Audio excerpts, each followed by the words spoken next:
بسم الله الرحمن الرحيم. بسم الله والصلاة والسلام على الحبيب المصطفى عليه أفضل الصلاة والسلام. تعالوا بقى النهاردة نعمل جلاش محشي باللحمة أو أيا كان. هنسيب بقى الحلو شوية كده ونتجه للحادق شوية. تمام. هعمل معاكم النهاردة صوابع الجلاش المحشية. بصوا بأسهل طريقة إن شاء الله، بأسهل طريقة ممكن تعمليه بيها، وطعم ما شاء الله ربنا يا رب يدوم علينا. هسمي الله كده معايا لفه من الجلاش. انا كنت مفرزاه حاطاه في الفريزر، بجيبه يعني اشيله عندي في الفريزر منين ما بنزل اجيب الحاجه اللي انا عايزاها بحطها في الفريزر لما باجي استخدمها. تمام. هو مهري شويه كده لانه كان في الفريزر، انا بطلعه من قبلها بحوالي ساعه ولا ساعتين لما يفك ويطرى معايا خالص، وبعدين ابدا اشتغل فيه.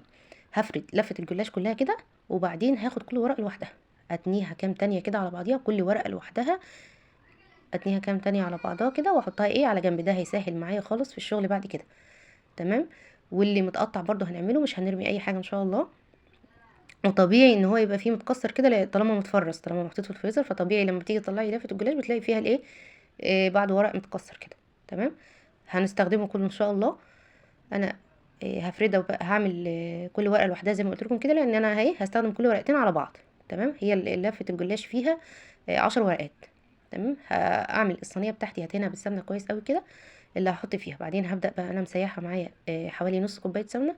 بصوا، سمنه صناعي، سمنه بلدي، زبده، ايا كان مش هيفرق الماده الدهنيه اللي انت هتعملي بيها. تمام. بس المهم ان هي تكون سمنه يعني او زبده.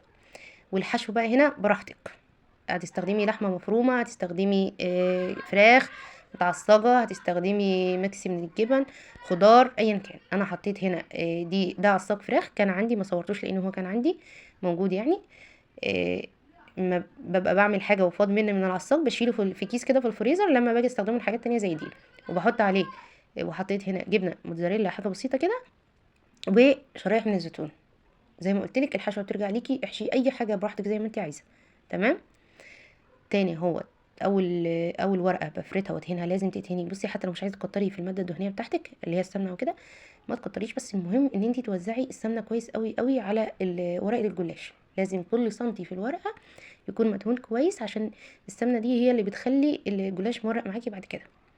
بصوا بقى التانية بتاعت الورق اللي انا تنتها له كل واحده لوحدها بتسهل معايا، وانا لما باجي افرد الورقه التانية على الاولى ازاي بحطها كده وابدا ان انا افردها كده، بتتفرد معايا بسهوله خالص.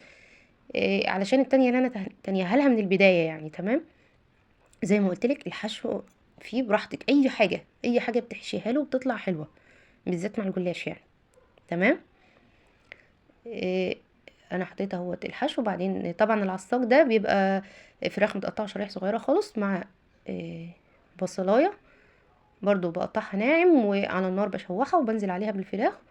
وحطي بقى البهارات اللي انت عايزاها براحتك. عايزه تحطي عليه خضار مثلا فلفل او كده وطماطم اللي انت عايزاه. تمام. انا عملت كل ورقتين على بعض، فاللفه فيها 10 ورقات، عملت كل ورقتين طلعوا لي 5 صوابع كده بعرض الصينيه. تمام. يعني انا عامله ورقه الجلاش على طولها مش على عرضها، والطول ده خد معايا عرض الصينيه اللي هي المستطيله في الصينيه الوسطانيه في الثلاثه اللي هم المستطيلين اللي فوق بعض. تمام. بعد ما رصيته كده هقطعه ببوز السكينه، قطعت كل صبع ل3، قطعي التقطيعه اللي انت عايزاها براحتك يعني. تمام. التشريبه بقى اللي هشربها له، معايا هنا كوبايه من اللبن، عليها زبدايه، ممكن لو عندك لبن رايب او لبن مقطع كله هينفع، او بيضايه. تمام. او ممكن شوربه بس، يعني ممكن تستغني عن ده كله وتعملي الشوربه بس بصراحه انا ما عنديش، انا بحب الشوربه الصراحه، بتخليه خفيف اخف يعني من اللبن والسمنه تاني والكلام ده. بس انا ما كانش عندي، بس دي كمان مخليه طعمه تحفه ما شاء الله. هتقلبيها كده وتنزلي عليها وتخليه. بصي بقى هزي الصينيه كده عشان كله يتوزع والصوابع كلها تتشرب من التشريبه دي. طبعا انا الفرن بتاعي مشغلاه كان سخن، آه، سخن معايا كويس خالص. دخلته بتولعيه من فوق ومن تحت، بس الشوايه بتبقى على الهادي عشان ما يحمرش من فوق ولسه مستواش. تمام. بتبقى على الهادي عشان على ما يحمر من فوق يكون استوى الجلاش كمان من جوه، وخد اللون الجميل التحفه ده من التشريبه، ماشي مقرمش من فوق. تمام. هيطلع معاكي بقى ما شاء الله مقرمش من فوق وطري خالص من جوه بسبب ده من الزبدايه اللي احنا حطيناها. ما هي الزبدايه دي بتطريه، ومش محتاج لا بيكنج باودر ولا اي حاجه تنفشه. هو ما شاء الله بينفش. الصوابع ما كانتش كده، انتوا شفتوا الصوابع في البدايه كانت عامله ازاي قبل ما تدخل الفرن، بينفش وما شاء الله. بصي بقى ده احسن من الطبقات اللي انت بتعمليها، والكلام ده تحفه ما شاء الله عليه.